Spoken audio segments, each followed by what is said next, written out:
নমস্কার দর্শক বন্ধু, ধর্মস্থা চ্যানেলের পক্ষ থেকে আপনাদের সবাইকে স্বাগত।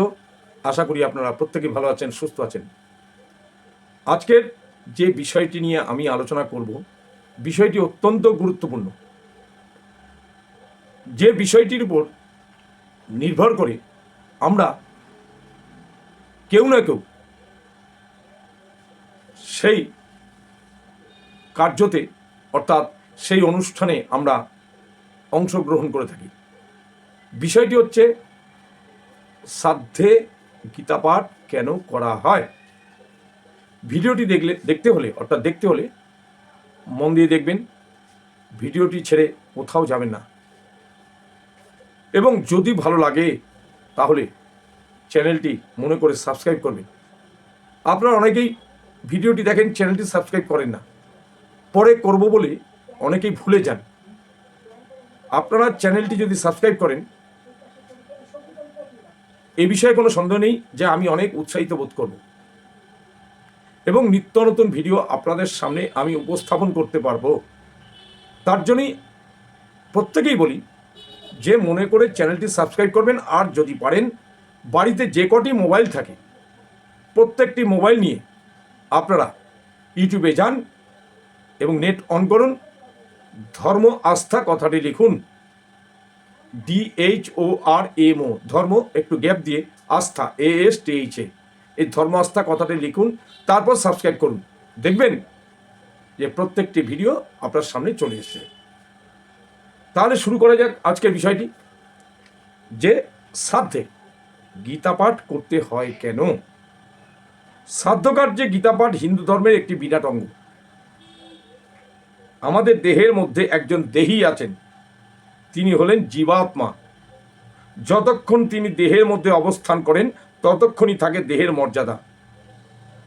একে সূক্ষ্ম শরীর বলা হয়।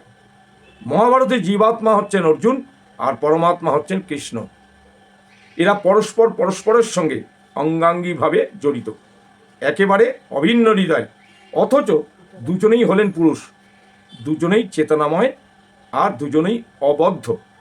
তবে একজন খণ্ড, অপরজন অখণ্ড। একজন ধরা আর অপরজন অধরা। একজন ত্রিগুণাতীত, অপরজন ত্রিগুণাবদ্ধ। কিন্তু জীবাত্মাকে ত্রিগুণাতীতভাবে পরমাত্মার সঙ্গে মিলিত হবে, তাই উপদেশ দেওয়া হয়েছে। আর শ্রাদ্ধকার্য যদি জীবাত্মার সদ্গতির জন্য করা হয় তাহলে গীতাপাঠ অবশ্যই দরকার। তবে যেখানে জীবাত্মা দেহত্যাগ করে সেখানে গীতাপাঠ করা উচিত। এই হচ্ছে মূল বক্তব্য। গীতা হচ্ছে আমাদের সর্বশ্রেষ্ঠ ধর্মগ্রন্থ। এটি একটি উচ্চকোটির দর্শন শাস্ত্র, অর্থাৎ ফিলোসফি। গীতা কোনো শুধু হিন্দু ধর্ম অর্থাৎ সনাতন ধর্মের ধর্মগ্রন্থ নয়, কেননা গীতার 18 অধ্যায়ের 700 শ্লোকে অর্থাৎ 700 শ্লোকে কোনো জায়গায় বলা নেই এটি একটি হিন্দু ধর্মগ্রন্থের, অর্থাৎ এটি একটি সনাতন ধর্মের বা হিন্দু ধর্মগ্রন্থ। এই গীতাতে প্রত্যেকটি উপদেশ দেওয়া রয়েছে, মানব ধর্মের উপদেশ দেওয়া হয়েছে। অথচ কেউ কেউ এই গীতা বিষয় নিয়ে অপব্যাখ্যা করেন। কোনো জায়গায় লেখা নাই যে এটি শুধুমাত্র হিন্দু ধর্মগ্রন্থ। তাই সুতরাং আমরা বলবো হিন্দুদের শুধু ধর্মগ্রন্থ নয়, এটি এটি মানবের কল্যাণ হেতু, মানবের কল্যাণের জন্য এই ধর্মগ্রন্থ গীতা। এই গীতাতে সব ধর্ম এবং সবার কথা বলা হয়েছে। সর্বধর্মান পরিত্যাজ্য মামেকং শরণং ব্রজ অহং তাং সর্বপাপেভ্যঃ মোক্ষয়ামি মা শুচঃ। সুতরাং এই শ্লোক থেকেই বোঝা যায় যে এটি শুধুমাত্র সনাতন ধর্মগ্রন্থ নয়, এটি মানব ধর্মের জন্য প্রশংসিত বা মানব ধর্মের জন্য এটি গ্রহণযোগ্য। তার জন্যই প্রত্যেকেরই উচিত এইরূপ, অর্থাৎ যে বিষয়টি নিয়ে বললাম এইরূপ চিন্তা করে সবারই পাঠ করা উচিত। কেননা এই গীতা বিদেশেও খুব আদরণীয়, বিভিন্ন দেশে এই গীতা পাঠ নিয়ে পর্যালোচনা হয়, তার ব্যাখ্যা হয়। তার জন্যই বলবো গীতা পাঠ সকল ধর্মের, সব মানুষের, সমস্ত জগতের, সুতরাং এই গ্রন্থ অবশ্যই সকলের পাঠ করা উচিত। এবং বিশেষ করে বলা হয়েছে যে শ্রাদ্ধ বাসরে গীতা পাঠ করা হয় না সেই শ্রাদ্ধ বাসর নিষ্ফল হয়ে থাকে, অর্থাৎ পণ্ড হয়ে থাকে, যাকে বলি আমরা পণ্ড শ্রাদ্ধ। সুতরাং যেখানে যেখানে শ্রাদ্ধ হয় সেখানেই বা শ্রাদ্ধ হবে সেখানেই গীতা পাঠ অবশ্যই পাঠ করা উচিত বলে আমি এবং সবাই মনে করেন, বিশেষ করে যারা পণ্ডিত ব্যক্তি তারা অবশ্যই মনে করেন। বিষয়টি আশা করি আপনাদের ভালো লেগেছে।